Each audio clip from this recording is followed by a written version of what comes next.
ఎల్సెలా books వారి ప్రత్యేక Lent season పాడ్కాస్ట్కు స్వాగతం.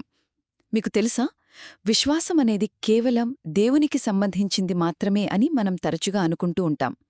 కాని దేవుడు చేసిన ప్రతి పని కేవలం మనపై ఉన్న ప్రేమతో చేసినదే అనే అద్భుతమైన సత్యాన్ని ఈరోజు మనం తెలుసుకుందాం. సో, దీని గురించి మనం ముఖ్యంగా 3 విషయాలు మాట్లాడుకుందాం. మొదటిదేమిటంటే, దేవుని చర్యలన్నీ పూర్తిగా మనకోసమేనండి. అవును, మనకు నిత్యజీవాన్ని ప్రసాదించడం కోసమే ఆయన ఈ తప్పిపోయిన లోకంలోకి వచ్చారు. ఇక రెండవది చూస్తే, ఆయన ప్రయాణంలోని ప్రతి అడుగు, అంటే ఆయన చేసిన ప్రార్థనలు, ఆయన బోధనలు మరియు మరణం నుండి ఆయన తిరిగి లేవడం, ఇవన్నీ కూడా కేవలం మనపై ఉన్న అపారమైన ప్రేమతోనే జరిగాయి.